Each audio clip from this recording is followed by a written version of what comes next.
अस्सलाम नाज़रीन, मैं हूँ आपके साथ उज़्मा एजाज़ खान। न्यूज़ कैफ़े में मैं और मेरी टीम कहेंगे आपको खुशामदीद। जनाब कैसे हैं? ठीक ठाक, खैरियत के साथ, मोहब्बत के साथ, प्यार के साथ आप भी अपने दिन का आगाज़ कर चुके होंगे। हम भी अल्लाह ताला के बाबरकत नाम के साथ अपने दिन का आगाज़ कर चुके हैं। अपने घर में सलाम दुआ करके मोहब्बतें देते हुए, मोहब्बतें समेटते हुए घर से निकलते हैं अल्लाह ताला के इस कलाम के साथ कि अल्लाह ताला हम सब के लिए हमारी ज़िंदगियों में आसानियाँ पैदा करे और हमारे रिस्क में बरकत दे और आप सबके रिस्क में भी अल्लाह ताला बरकत अता फरमाए। और ये उसी वक्त मुमकिन है कि जब आप सुबह सवेरे उठते हैं, अल्लाह ताला से हम कलाम होते हैं, बात करते हैं, उसके बाद अपने दिन का आगाज़ करते हैं और अपने दिन के आगाज़ में हर वक्त अल्लाह से मदद मांगते हैं और शुक्र अल्हम्दुलिल्लाह के कलमात आपके ज़िक्र पे रहते हैं तो अल्लाह ताला आपको और नवाजता है और बार बार नवाजता है।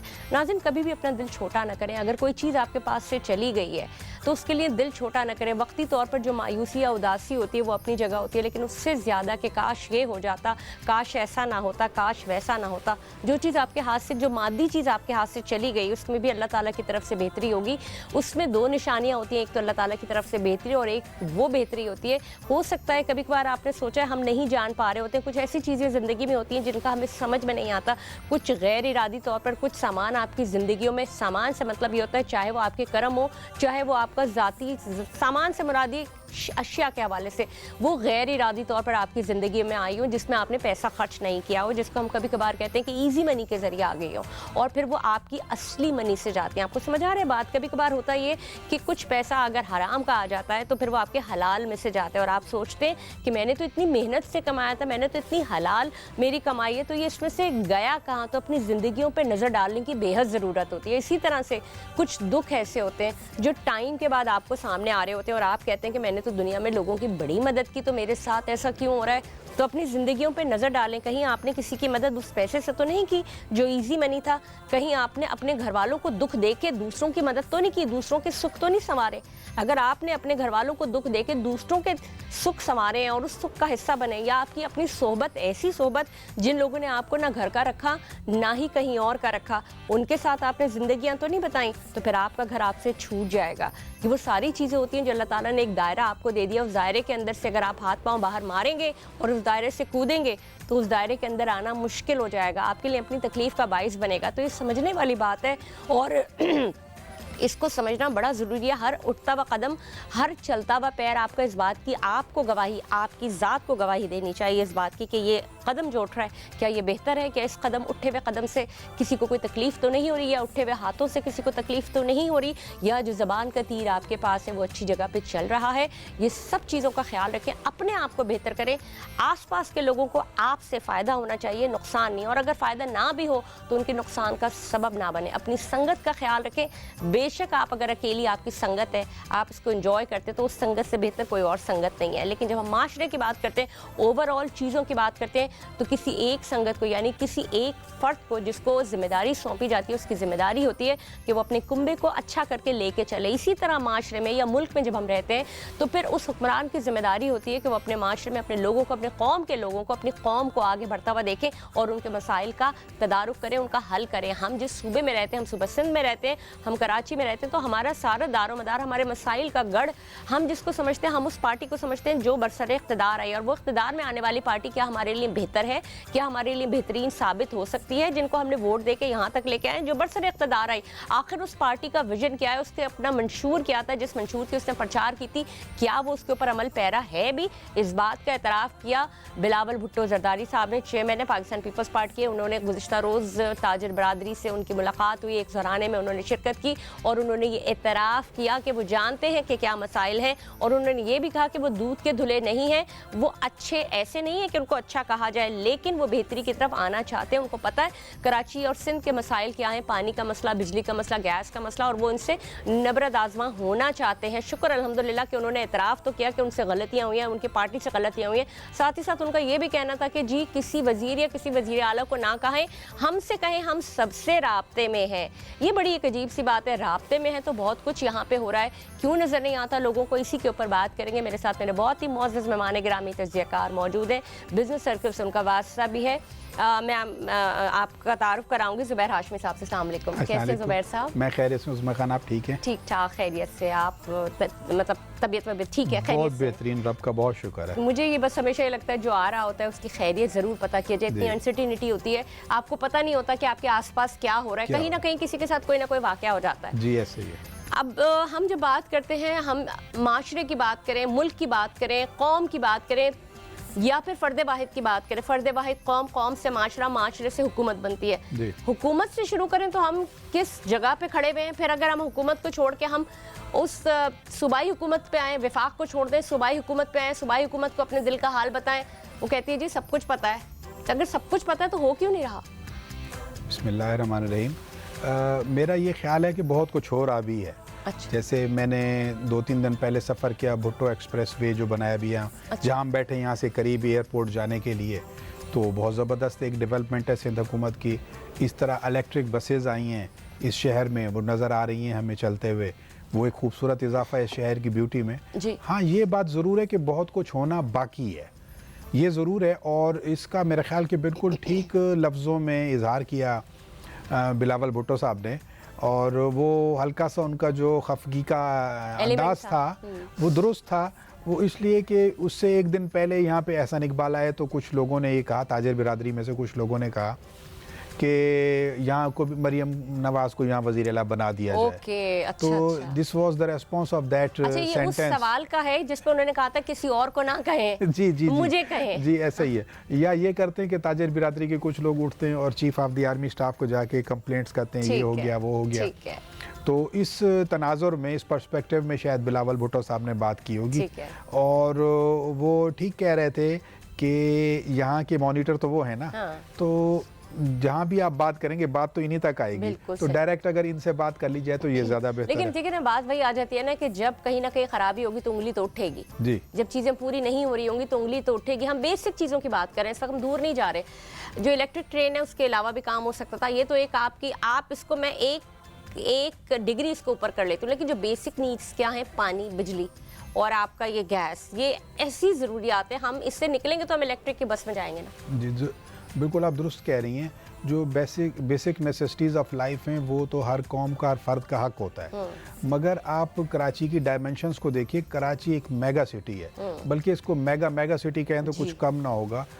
जो पॉपुलेशन जिस तेज़ी से यहाँ पे बढ़ रही है उसके मुताबिक इंफ्रास्ट्रक्चर नहीं है, और ये आज का नहीं, ये कुछ 30, 40, 50 साल पहले भी अगर इस पर वर्किंग कर ली जाती फिर भी कुछ मुनासिब हो सकता था। अभी एक सिंध हुकूमत ने 2020 विजन के प्रोग्राम के नाम से टाउन प्लानिंग शुरू की हुई है। उस पर कितना इम्प्लीमेंट होता है ये मुझे नहीं पता। कल भी इसके मुतालिक एक पिटीशन हाई कोर्ट में लगी हुई थी, तो उसमें तमाम कंटोनमेंट्स को भी बुलाया गया, तमाम जो इदारे हैं उनको बुलाया गया। आप ये ज़रूर जहन में रखें कि कराची में जो कंटोनमेंट्स हैं वो डायरेक्टली फेडरल गवर्नमेंट के अंडर में होते हैं, या आप ये समझें कि फ़ौजी हजरात के अंडर में होते हैं।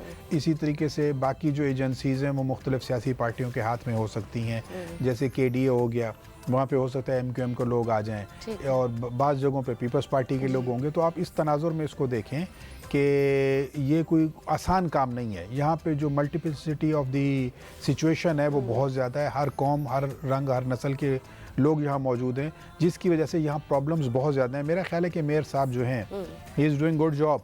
तो थोड़ा सा इनको अगर वक्त दिया जाए, थोड़ा स्पेस दिया जाए, नौजवान हैं ये लोग, तो मुराद अली शाह साहब भी करने का जज्बा है। अब हाँ, जज्बा भी कह सकते हैं, लेकिन अब मैं ये ज़रूर सजेस्ट करूँगा इस मौके पे आपके चैनल के तवज्जुह से कि अब इन्हें ज़रा स्पीड बढ़ा देनी चाहिए। अगर ये 100 की स्पीड से काम कर रहे हैं तो अब इनको 140-160 की ज़रूरत है। मुराद अली शाह साहब बड़े एनर्जेटिक आदमी हैं, बिलावल भुट्टो साहब की विजनरी लीडरशिप है, वो चीज़ों को समझते हैं। आप उनकी गुफ्तगू से अंदाज़ा लगाते हो कि मीम्स तो लोग बना देते हैं, लेकिन अगर आप डेप्थ में जाके देखें तो ही नोज एवरीथिंग। देखिए बात सारी होती है, अगर कोई कुछ कह रहा है ना तो उसका मतलब होता है कि उसके दिमाग में वो चल रहा है, तो कहीं ना कहीं वो उस पर काम करे। अब मसला सारा ये आता है कि अंदर खाने तो इतने मसाइल हैं, काम हो रहे हैं, लेकिन वो वही बात आती है, वो विजिबल नहीं हो रहे। वो विजिबल क्यों नहीं हो रहे? हर चीज़ में टाइम लगता है, लेकिन वही बात है कि अगर आप स्पीड की, मैं मुझे याद है मैं बहुत सालों पहले, मुझे कुछ अंदाज़ा नहीं है, 25 इयर्स बैक मैं शंघाई में थी और मैं 15 दिन रही हूँ और मैं जिस होटल में थी उसके सामने एक बिल्डिंग बन रही थी और वहाँ पे दिन ना रात 24 घंटे काम होता था। जब तक मैं गई हूँ उस बिल्डिंग का स्ट्रक्चर पूरा तैयार हो गया था। कैन यू इमेजिन दिस, कि वो पूरी उसके प्लेंथ से लेके, उस वक्त वो सिर्फ खड्डा था और वो प्लेंथ से लेके और वो पूरी बिल्डिंग का स्ट्रक्चर तैयार हो गया था। तो जब ऐसे काम हो सकता है 15 दिन में, तो हमारे मुल्क में तो इतनी हंगामी सूरत हाल है, उसमें तो अशद ज़रूरत है स्पीड की। जी, जो बड़ा प्रॉब्लम ये है कि पूरी दुनिया जो है किसी भी कंस्ट्रक्शन रेजिंग के लिए मशीनरी का इस्तेमाल करती है और हम लोग अभी तक मैन पावर पे लगे हुए हैं। अब डीएचए में देखें, हर जगह गलियां खुद रही हैं, रोज़ एक सड़क बनती है, उसके बाद सुई गैस की पाइपलाइन डल रही है, पानी डल रहा है और लोग लगे हुए हैं। पठान आपको नज़र आते होंगे खोदते हुए, वो हफ्ता 10-10 20-20 दिन लगे रहते हैं और ट्रैफिक प्रॉब्लम में रहता है। अगर इस जगह मशीनरी का यूज़ कर लिया जाए तो बहुत बेहतर अंदाज में और जल्दी ये हो सकता है। जैसे आपने कहा चाइना की आपने मिसाल दी कि 15 दिन आप रही और 15 दिन में उसका स्ट्रक्चर, ग्रे स्ट्रक्चर खड़ा हो गया। तो इस वजह से ये इन चीज़ों पे फोकस करने की ज़रूरत है। सबसे बड़ा मसला पानी का है कराची में, मैं समझता हूँ। आप भी डीएचए में रहती हैं, मैं भी डीएचए में रहता हूँ, तो हम टैंकर्स डलवाते हैं। यहाँ ये टेल पे हम हैं और यहाँ कोई बंदोबस्त नहीं है पानी का, और जो पानी का हमारे पास ज़ख़ीरा होता है वो मेरे ख्याल 1-1.5-2 करोड़ लोगों के लिए, जबकि यहाँ 3.5-4 करोड़ लोग रहते हैं। तो इस वजह से भी पानी की कमी रहती है। एक नेचुरल डिज़ास्टर है, इसके लिए प्लानिंग पहले हो सकती थी लेकिन नहीं हुई। K2 मनसूबा, K3 मनसूबा वो हैं जो अभी तक नहीं बन पाए। पिछले 20-25-30 साल से काम हो रहा है और चूंकि यहाँ इन्वॉल्वमेंट बहुत सारी एजेंसीज की, अब देखें ना, फेडरल गवर्नमेंट भी इन्वॉल्व है। उसने कहा K2 मनसूबा हमने बनाना है, पानी का मनसूबा हमने बनाना है, वो नहीं बन के दे रहा। मैं आपको यहीं पे सवाल थोड़ा सा रुकूंगी, K2 के हवाले से थोड़ी सी डिटेल बताइएगा। ऑलमोस्ट 25 साल हो गए, चीज़ें चल रही हैं, क्यों इतनी हुकूमतें आती हैं चली जाती हैं, तो ये क्यों, इसके ऊपर काम क्यों नहीं हो रहा, या काम इतना सुस्त रवि का शिकार है कि वो जो टेक्नोलॉजी वो इस्तेमाल कर रहे थे वो ऑब्सोलीट ही ना हो जाए? बेसिकली प्रायोरिटीज़ की बात है। जो अमूमन ऐसा होता है कि सिंध में एक गवर्नमेंट होती है, फेडरल में दूसरी गवर्नमेंट होती है, और अमूमन ये होता है कि इनकी आपस में बन रही नहीं होती है। ये तो बाई चांस ऐसा है कि नवाज़ जो है मुस्लिम लीग नवाज़ है, उसके साथ पीपल्स पार्टी की कोलिशन थी, लेकिन उन्होंने अभी तक उसके ऊपर अच्छी तरीके से अमल दरामद नहीं किया। हमेशा मुस्लिम लीग नवाज़ की प्रायोरिटी जो है पंजाब रहता है, सिंध कभी भी प्रायोरिटी नहीं रहता।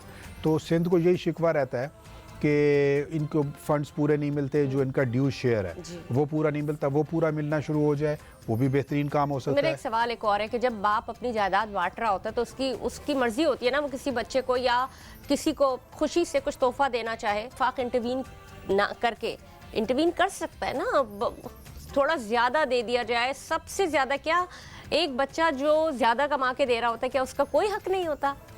ये तो आप देखें, इंटरवीन की तो बात ही नहीं, क्योंकि विफाक ने खुद देना है। हाँ। किसी और ने नहीं देना, कि किसी को कहे जी विफाक ने देना है, विफाक ने देना है, क्यों नहीं दे सकता? बाकी लोगों से इंटरवीन करे, बोले कि नहीं जी हमने देना है, कराची इतने मसाइल हैं, हल ही नहीं होके दे रहा है। हाँ, इसको प्रायोरिटी पे लेना चाहिए, लेना होगा, अदरवाइज सूरत हाल बहुत वर्स्ट है।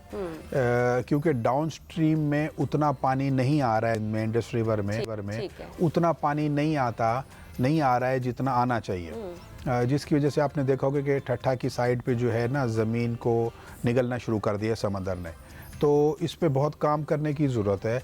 और दूसरा जो आप ग्राउंड वाटर का कहेंगे, वो ऐसा काबिल इस्तेमाल नहीं है। तीसरा चीज़ जो होती है, पानी को 2 तरीके से ही किया जा सकता है रिटेन। एक नेचुरल वाटर जो थ्रू स्ट्रीम्स आ रहा है, थ्रू रिवर्स आ रहा है। दूसरा ये होता है कि हम पानी, जो समंदर का पानी, इसको काबिल इस्तेमाल बनाएं। अच्छा, मुझे एक सवाल और बताइएगा, ये आ रहा है आपका अंदरून सिंध से आ रहा है या धाबे जी से आ रहा है या इस तरफ से आ रहा है ना पानी, जो आ रहा है, पानी का बहाव पहले दीगर शहरों में आता है, दीगर इलाकों में आता है और फिर डीएचए तक आता है, ऐसे ही कुछ जी है? टेल एंड है बिल्कुल डीएचए। तो कोई ऐसा, आप इतने ऊपर हम फ्लाईओवर्स बना रहे हैं, यहाँ से बना रहे हैं हम, लियारी एक्सप्रेस वे बना रहे हैं आपको जल्दी पहुँचने के लिए, तो इस तरह से भी तो लाइंस का काम भी तो बिल्कुल किसी तरह से ट्रैवलिंग का काम है ना, उसमें से पानी जा रहा है या गैस जा रही है, तो उसको क्यों नहीं उसका जाल बिछाया जा सकता? उसमें जाल बिछाने की एज सच कोई मैं नहीं समझता कि ज़रूरत होती है। उसमें तो मोटी मोटी पाइपलाइंस ही बिछाई जा सकती हैं, और पाइपलाइंस का जाल, जी पाइपलाइंस का जाल, आप दुरुस्त कह रही हैं कि कल भी मैंने आपको बताया कि केस लगा हुआ था, तो वहाँ पे यही डिस्कशन हुई थी कि अगर पानी थ्रू पाइपलाइंस दिया जाए डीएचए को, तो पानी जितना डीएचए को आना चाहिए वो सिर्फ पाइपलाइंस में ही रह जाएगा, इसका फ्लो आउट नहीं हो सकेगा। ये एक टेक्निकल इशू है। बेसिकली अब पानी को जो ट्रीटमेंट की ज़रूरत है, हम समंदर के पानी को ट्रीट करके मीठा बना के उसको इस्तेमाल कर सकते पानी हैं। है ना हमारे पास बट दैट्स प्रिटी एक्सपेंसिव। उस पे आपने देखा होगा दो दरिया के करीब एक बहुत अरसे से एक ट्रीटमेंट प्लांट लगा हुआ है, लेकिन वो ऑपरेटिव नहीं है। आप देखें दुबई वही पानी इस्तेमाल करता है, पूरे समंदर के पानी को रिट्रीट करके उसको वापस से सिस्टम में लेके आता है। वो थोड़ा महंगा ज़रूर है, प्रायोरिटी बदलने की ज़रूरत है। अगर कराची को पानी देना ज़रूरी है तो इस किस्म के प्लांट लगाएं। समंदर का बहुत पानी है, उसको ट्रीट करके दें। बेशक वो महंगा है, लेकिन आवाम की ज़रूरत तो उससे ज़्यादा है, रीचेबल होगा। और दूसरा ये कोशिश की जाए कि जो जैसे आपने मेरे से भी सवाल किया था कि इंडस रिवर से थ्रू स्ट्रीम्स जो है वो धाबेजी पे पहुंचता है, वहाँ पे एक सक्शन पंप बने हुए सब हुआ है। अगर इन नालों को ये जो लेकर इनको बिल्कुल पक्का कर दिया जाए तो बहुत सारा पानी जो है बच जाएगा। चोरी से ज़मीन सक करती है पानी को। अगर कच्चे होंगे वो नाले कैनाल वो सक करते हैं, एब्जॉर्ब हो जाता है। तो इस वजह से अगर उसको पक्का कर दिया जाएगा उससे भी बहुत होगा। और तीसरी सबसे अहम चीज़ है कि विफाक ने अगर इस चीज़ का सेहरा अपने साथ लिया हुआ है तो विफाक को इस मंसूबे को जल्द अज जल्द मुकम्मल करना चाहिए। अगर ये मंसूबा हो जाए तो कराची के मैं समझता हूँ कि 70% वाटर की ज़रूरियात जो हैं वो पूरी हो सकती है। अच्छा, सिर्फ यही नहीं, हम बात सिर्फ DHA की नहीं करें। DHA में रहने वाला कहीं ना कहीं से अपनी ज़रूरियात पूरी कर ही लेता है बाय थ्रू, आप चाहे उसको टैंकर्स के हवाले से बोले, टैंकर माफिया के हवाले से बात करें, कहीं ना कहीं तकलीफ में पर खो रहे हैं। लेकिन और बहुत सारे शहर है ना, गरीब बेचारा, आप देखें पानी नहीं है, गैस नहीं है। मुझे गैस की भी सूरत हाल इसी हवाले से बताइए। सबसे ज़्यादा गैस सुबह से निकलती है जी, तो क्यों महरूम है? सबसे largest producer province of Sindh है, लेकिन चूँकि हम फेडरेशन में रहते हैं तो फेडरेशन ने अपने असूल बनाए हुए हैं, तो उसने हर सूबे का एक कोटा मुकर्रर किया हुआ है। वो रोज़गार में भी, नौकरियों में भी, वसाइल में भी, रिसोर्सेज में भी। तो सिंध को उसके हिस्से के हिसाब से, क्योंकि दूसरा बड़ा सूबा है तो उसके हिसाब से गैस मिलती है, लेकिन जितना कराची की या बाकी सिंध की ज़रूरत है उतना गैस नहीं मिल पाती। यकीनन ये जो है 18वीं तरमीम आई थी, आपने देखा था, बहुत पीपल्स पार्टी ने उस पर काम किया था। इसी तरीके से कॉन्स्टिट्यूशन में और भी तरमीम की, अमेंडमेंट्स की ज़रूरत है कि जो लोकल प्रोड्यूसर है या जो सूबा जो चीज़ बना के दे रहा है तो विफाक उसमें उसका हिस्सा ज़्यादा रखे। ऐसे अगर कोई आइनी तरमीम आ जाती है तो हो सकता है ये मसला भी हल हो जाए। लेकिन फिर बात आ जाती है प्रायोरिटीज़ की, कि सियासी जमातों की प्रायोरिटीज़ अगर लोगों के काम करना है, उनकी खिदमत करना है, तो फिर आपने इंडिया में देखा है कि केजरीवाल साहब ने क्या कुछ करके दिखा दिया उन्हीं वसाइल में रहते हुए। तो सिंध हुकूमत भी इन्हीं वसाइल में रहते हुए बहुत कुछ और भी कर सकती है। और मुझे उम्मीद भी है और यकीन भी है कि बिलावल भुट्टो साहब चीज़ों का अदराक रखते हैं और मुराद अली शाह साहब एक डायनामिक आदमी हैं, पर्सनैलिटी हैं। तो ये यकीनन इस तरफ अगर इनकी प्रायोरिटीज़ हो गई तो यकीनन ये सूबा भी तरक्की करेगा। आपने बड़ी अच्छी बात की। जब मैं दर्द दिल रखती हूँ, आप दर्द दिल रखते हैं, हम नबरत आजमा हो रहे हैं, इन सारी चीज़ों से तकलीफ़ें उठा रहे हैं, तो जो जिनको हुक्मरान मुकर्रर किया गया है या जिनको जामिन बनाया गया है, कहीं ना कहीं वो भी तो इस चीज़ का एहसास रखते होंगे कि उन्होंने डिलीवर करना है। जी, यकीनन डिलीवरी का एहसास, इसलिए ये एक मजबूरी भी है, ये एक ज़रूरत भी है, क्योंकि वापस से लोगों के पास इन्होंने जाना होता है। तो आप देखिए कि 2018 में कराची शहर का मैंडेट क्या था और इस सिलेक्शन में कराची शहर का मैंडेट क्या है। ये सब लोगों ने, पॉलिटिशियंस ने लोगों में, आवाम में जाना होता है और डिलीवरी बहुत ज़रूरी होती है। जैसे मैंने आपको कहा है ना कि ये 3 लोग मिल के अच्छा काम कर रहे हैं। बिलावल भुट्टो साहब की लीडरशिप में मुराद अली शाह साहब और मुर्तज़ा वहाब साहब, एक अच्छी टीम है, एक अच्छा इनका एक प्लानिंग है और ये मिल के काम कर रहे हैं। अब वो उसमें स्लो ज़रूर है। जैसे आपने यूनिवर्सिटी रोड देखा है, पिछले 2, 2.5, 3 साल से लोग अजियत का शिकार हैं। अगर प्रायोरिटीज़ ऐसी कर ली जाए कि उसको पहले तामीर कर लिया जाए तो बहुत बड़े तादाद लोगों की वहाँ पे रहती है जो रोज़ाना की बुनियाद पे सफ़र करती है, उर्दू में भी और इंग्लिश में भी। बिल्कुल दोनों सूरतों में उन बेचारों को सफ़र करना पड़ता है। इसलिए अगर ये मंसूबे वक्त से तैयार हो जाएं, जल्दी मुकम्मल हो जाए, प्लानिंग पहले कर ली जाए तो जल्दी हो सकते हैं और इसके रिजल्ट भी मिल सकते हैं, दूरदर्श नताइज आएंगे, आ सकते हैं। आप मुझे ये भी कहिए कि ये हम जितनी भी बात करें ना उस पर उतनी कम है। जैसे कि अभी बिलावल भुट्टो साहब ने जब ताजिर बरादरी के साथ उन्होंने मुलाकात की, तो क्या वो इस तरह मुख्तलिफ शोबा है ज़िंदगी के लोगों के साथ मुलाकात नहीं कर सकते और जगह जगह पे कचहरियाँ लगा के, जगह जगह पे बात करके काम आदमी के साथ भी, ताकि एटलीस्ट उसको बोलने का तो मौका मिले, कोई प्लेटफॉर्म तो मिले। अब उससे ना कहे अब मुझे आप नज़र आ गए, मैंने आपसे अपने दिल की बात कह दी, यही हो रहा है ना, इंसान जो तकलीफ में है वो तो यही कर रहा है। तो क्यों नहीं कम्युनिकेशन गैप नहीं होना चाहिए गरीब आवाम के साथ।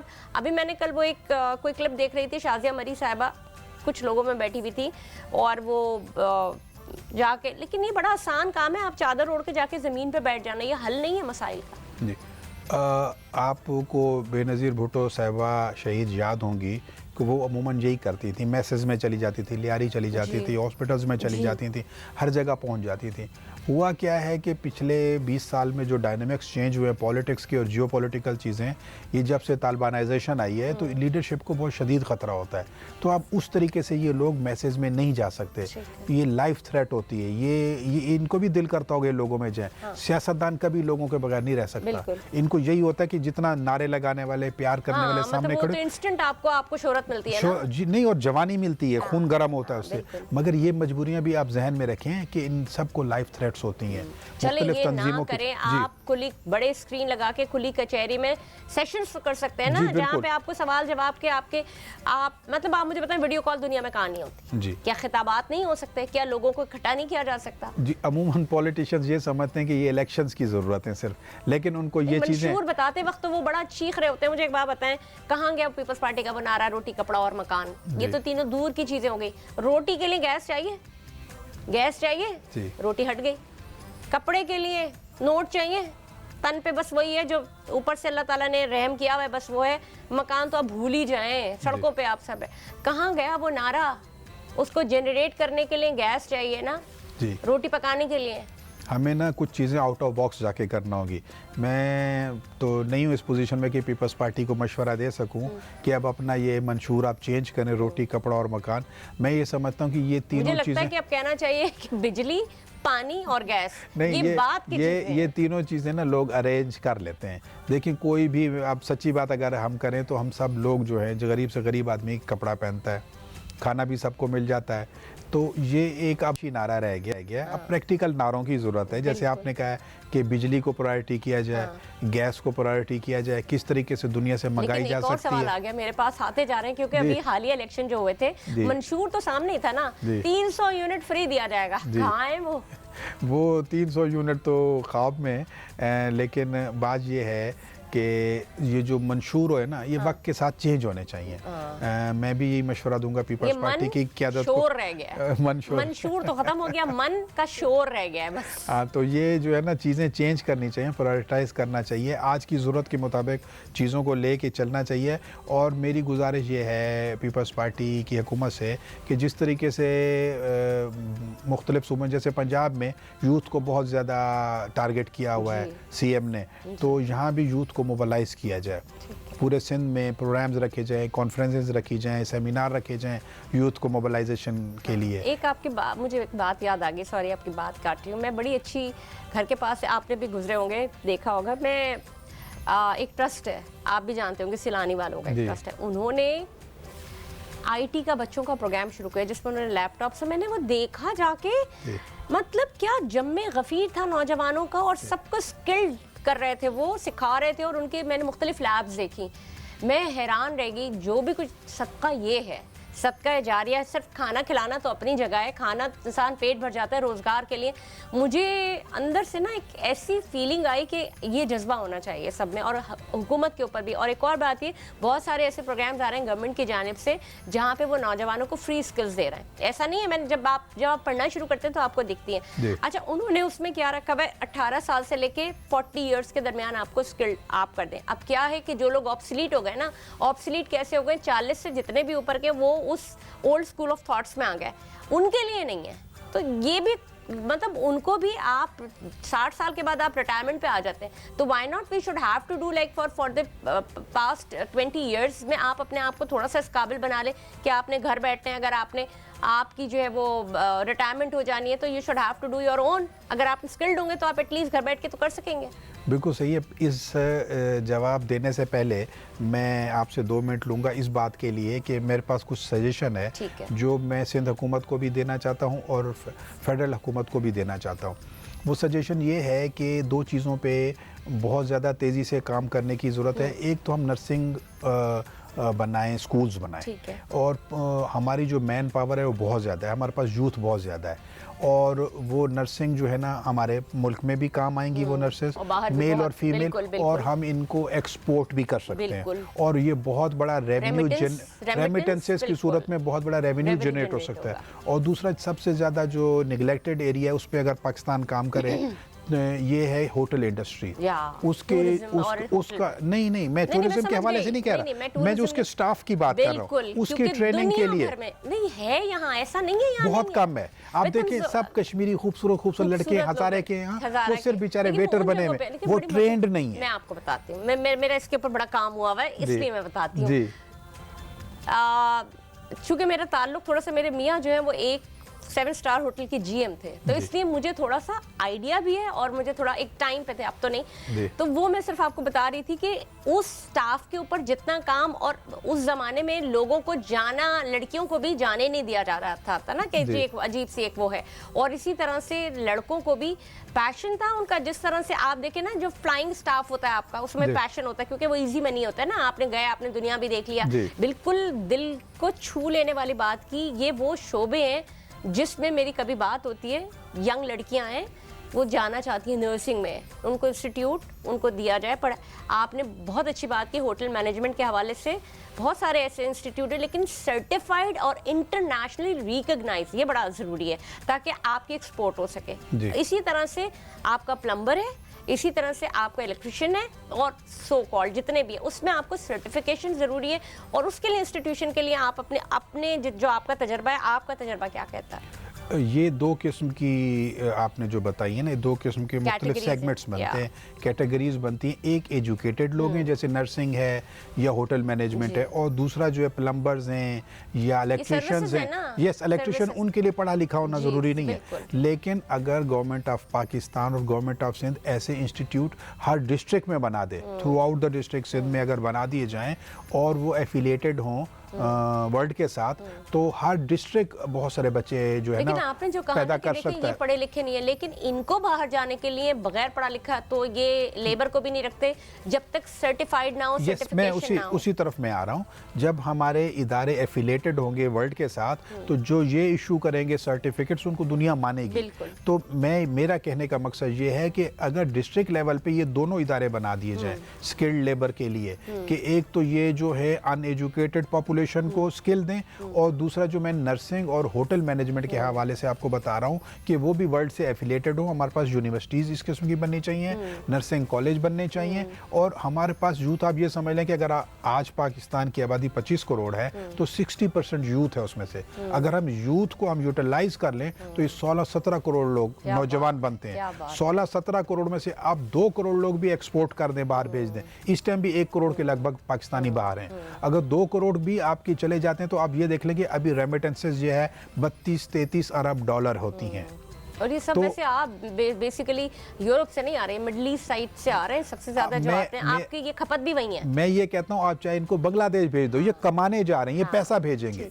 इनको आप कहीं भी भेज दोगे, ये पैसा भेजेंगे। और मैं कहती हूँ हमारे पाकिस्तानी नौजवान इतने जुगाड़ू हैं, आप यकीन करें, मैं ये समझती हूँ कि हम वहाँ अगर कहीं बाहर होते हैं ना, वहाँ हमें किसी लेबर को बुलाना हो ना, तो आप एक बल्ब लगाने के लिए, या एक आपका कोई स्विच उड़ गया है, तो वो कितना चार्ज करते हैं। और हमारे जो मतलब मैं उसको जो डॉक्टर्स और चार्टर्ड अकाउंटेंट, वो ये छोटा मोटा काम सीख के जाते हैं कि एटलीस्ट उनको वो पे ना करना पड़े। तो why not, we should have to do. हमारे देखें, अगर हमारा कोई भी आता है, हमारा फर्नीचर खराब हो गया, वो ठीक ठाक कर देता है उसको कर आके, बजाय इसके कि रिप्लेस करें जी। तो ये बड़ी ताकत है। मैं फिर इसी बात में आऊँगा कि पिछले 2-3 साल से पीटीआई रो रही है, मुख्तलिफ इदारे रो रहे हैं कि ब्रेन ड्रेन हो रहा है मुल्क से।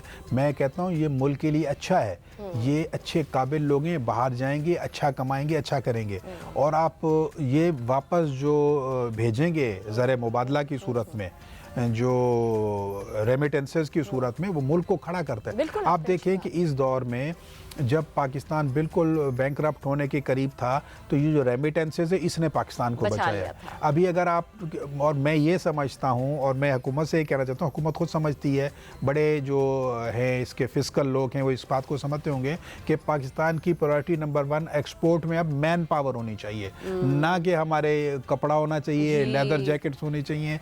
इसकी वजह बजाय अगर हम मैन पावर पे तवज्जो दें, हमारे पास बहुत ज़्यादा है और मुल्क बहुत खुशहाल हो सकता है और इससे। कितनी अजीब सी बात है, देखिए अगर हम कंपैरिजन तो कर नहीं सकते, इंडिया के साथ बहुत ज़्यादा पॉपुलेशन है, लेकिन उन्होंने देखें, और इवन चाइना, इनके लोग आपको दुनिया भर में मिलेंगे, कहीं पे भी आप चले जाएं आपको इंडियंस, आपको चाइनीज हर जगह मिलेंगे, क्योंकि इन्होंने फैला दिए, इन्होंने वो तालीम दी और उनको वो जनरेट की करवाई स्किल और वो प्रोडक्ट बनाई और उसको फिर फैला दिया। उस्मा खान बेसिकली उन्होंने अपॉर्चुनिटी अवेल की है। हुआ क्या है कि सिवाय सब कॉन्टिनेंट के या चाइना के, ये दो जगह ऐसी है कि जहाँ पॉपुलेशन की ग्रोथ बहुत ज़्यादा होती गई। अदरवाइज आज से 60-70 साल पहले यूरोप ने भी सोच लिया था ज़्यादा बच्चे पैदा नहीं करने, अमेरिका में भी यही ट्रेंड था, जैपनीज तो वैसे ही शादी ही नहीं करते। तो सारा जो पॉपुलेशन का जो मरकज बन गया वो ये एरिया बन गया। अब दुनिया की ज़रूरियात तो अपनी जगह पे मौजूद है ना। जापान में अगर काम करने के लिए लोग ही अवेलेबल नहीं तो वो कहीं ना कहीं से मंगाएंगे, अमेरिका में अवेलेबल नहीं तो कहीं से मंगाएंगे, यूरोप बिल्कुल आपको पता है खाली होता जा रहा है। अब हर जगह रोज़ाना की बुनियाद पे वो लोग बुला रहे हैं पूरी दुनिया से, और सबसे ज़्यादा जो लोग एक्सपोर्ट हो सकते हैं वो पाकिस्तान, इंडिया और इन्हीं जगहों से हो सकते हैं। तो इस वजह से वक्त की ज़रूरत है, जो अरबाब इक़्तिदार है उनको इस चीज़ पे फोकस करना चाहिए। सिर्फ एक प्रायोरिटी बना लें ये, और एक प्रायोरिटी बना लें जो हमारा टूरिज्म लोकल है या इंटरनेशनल है, पे भी काम होना चाहिए। ये दो चीज़ें मुल्क को यूं खड़ा कर देंगी, बाकी तो चीज़ें जहाँ रहेंगी। ये एक्सपोर्ट करें अपनी मैन पावर, स्किल्ड और अनस्किल्ड लेबर को एक्सपोर्ट करें, और दूसरे नंबर पे पाकिस्तान में माहौल अच्छा कर दें, नॉर्दर्न एरियाज हमारे जन्नत की जैसे। अच्छा तो मैं किसी जगह गई और मैं वहाँ के मैं शहर का नाम लूँ या ना लूँ, श्रीलंका के एक कैंडी, मैंने कहा यार इससे अच्छा तो हमारी कितनी खूबसूरत जगह है, लेकिन वो डेवलप्ड नहीं है। या फिर उनमें जैसे आप देखें कि जो मुख्तलिफ जगहों पे होता है दुनिया भर में, आप देखें उन्होंने अम्यूजमेंट पार्क उसमें डाले हुए हैं, उनमें उसने केबल कार्स और बहुत सारी ऐसी चीजें जो आपको अट्रैक्शन बनाती हैं, इसका सबब बनती हैं। तो वो हमारे यहाँ ज़ाहिर है कि जो वसाइल नहीं है। अच्छा मैं वैसे एक बात कर रही हूँ, बाहैसियत कौम, आप भी कौम की अक्कासी कर रहे होते हैं और मैं भी अक्कासी कर रही होती हूँ। मैं तो अपने ऊपर रख के बात करती हूँ कि अगर मुझे हुकूमत मिल गई तो मैं सबसे ज़्यादा फौरी तौर पर जिसके ऊपर काम करने वाली चीज़ है वो क्या है, ये सवाल मेरा आपसे। सबसे ज़्यादा फौरी तौर पर हुकूमत मिलने पे तो, अच्छा इसका जवाब मैं आपको बाद में देता हूँ, पहले मैं एक और चीज़ पे आता हूँ। हमने हर चीज़ की तवक्को सिर्फ हुकूमत से लगा ली है। मैं कोई काम एट माई ओन नहीं करना चाह रहा हूँ। मैं कह रहा हूँ मेरी गली साफ़ होनी है तो वो हुकूमत करे, मेरा घर साफ़ होना है तो वो हुकूमत करे, पूरा शहर साफ़ होना, हम अपने ऊपर जिम्मेदारी लेते। इसकी मिसाल मैं आपको ये दूँ, आप जहाँ हम बैठे हुए सारा इंडस्ट्रियल एरिया है, यहाँ हम चले जाएँ, एक से बड़ा एक इंडस्ट्रियलिस्ट है, लेकिन रोड्स वो खुद नहीं बनाते हो, कहते हैं गवर्नमेंट ऑफ सिंध आके बनाए। गलियाँ अपनी खुद ठीक नहीं कर सकते हैं। आप देखें जगह जगह पानी, पूरा टैक्स देने का नहीं, हम किसी टाइम हम अपनी ज़रूरत से बढ़ के भी तो कर सकते हैं ना। सपोज मेरे पे लायबिलिटी 10 रुपए की और मैं 20 रुपए कर रहा हूँ तो कंट्रीब्यूट कर रहा हूँ, क्योंकि मैं कमा रहा भी यहाँ से हूँ। ऐसे बहुत सारे लोग हैं। हाँ, मैं यहाँ इस पे नाम नहीं ले सकती, आप भी जानते हैं। नहीं, मैसेज पे कर देखें, जो रोड बना हुआ नजर आता है, मैसिव स्केल पे आपको काम जी करना है, तब जाके सूरत हाल तब्दील होगी। अब आप इस एरिया, पूरी इंडस्ट्रियल एरिया की गवरमेंट पे जिम्मेदारी रखते हैं कि वो ठीक करके आपको दे दे। तो वो रहे ना, रोड भी इस्तेमाल कर रहे हैं, लेकिन जो करने वाले होते हैं देखिए वो कर रहे हैं, ऐसा नहीं है। मुझे वही बात आती है कि एक ऐसे गाँव गोट की मैं बात करूँ, धाबी जी से आगे एक जगह थी, वहाँ बीच में नहर बहती है। अब वहाँ पे लोगों का आना जाना, वो नहर के ऊपर से पुल थोड़ा सा सरक गया, कुछ हो गया, तो उसके जितने रहने वाले थे, जिनके बड़े बड़े फार्म हाउसेस थे, उन्होंने कलेक्शन की और उन्होंने वो किया और फिर वहां से पूरा क्रॉस द रास्ता बनाया। तो लोग कर रहे हैं, उनको जहां अपने आप को खतरा लगा ना तो उन्होंने उसमें कंट्रीब्यूट किया, लोग मिलके कर भी रहे होते हैं। लेकिन बात सारी हमें आ जाती है, फिर वही बात आ जाती है कि इनिशियली और अपने तय मैं भी कहीं ना कहीं कुछ कर रही हूँ, आप भी कहीं ना कहीं कुछ कर रहे हैं, लेकिन फिर वही बात आ जाती है कि वो मैसेज जो हम जो तकालीफ देख रहे हैं उसमें कौन सा सबसे पहले इनिशियल आप सोचेंगे कि नहीं ये मैं बेहतर करूँ। जो लॉ एंड ऑर्डर की सिचुएशन है ना, फर्स्ट प्रायोरिटी ये होनी चाहिए, इस पे ज़ीरो टॉलरेंस होनी चाहिए। ये नहीं देखना चाहिए कि अफ़गानिस्तान से हमारे कैसे ताल्लुकात हैं, ईरान से कैसे हैं, इंडिया से कैसे हैं। फर्स्ट प्रायोरिटी पाकिस्तान होना चाहिए। लॉ एंड ऑर्डर की सिचुएशन अगर हो जाती है क्लियर, तो सिर्फ आपकी जो टूरिज़्म इंडस्ट्री है ना, इससे इतना आप कमा सकते हैं कि आपको बाकी कुछ काम करने की ज़रूरत ही नहीं रहेगी। तो ये सबसे ज़्यादा जो फोकस है इस पर सिर्फ पहले नंबर पर पाकिस्तान होना चाहिए। और जितना भी अफ़गानी हैं या दूसरे बर्मीज़ हैं या बाकी कौमें हैं, उनको यहाँ से निकालना चाहिए और सिर्फ इस चीज़ पे फोकस करें। इस पे पूरी कौम से, गवर्नमेंट ने नहीं करना, लोगों ने, आप किराएदार बना रहे हैं, आप किसी अफ़गानी को दे देते, रख लेते हैं, किसी बर्मी को देते थे, किसी गैर मुल्की को सिर्फ पैसे की लालच में। लेकिन यहाँ पेट्रियाटिज्म की ज़रूरत है, यहाँ ज़रूरत इस बात की है कि बिल्कुल यकसू हो के। लेकिन ज़बान में तो पेट्रियाटिज्म सबकी नज़र आती है।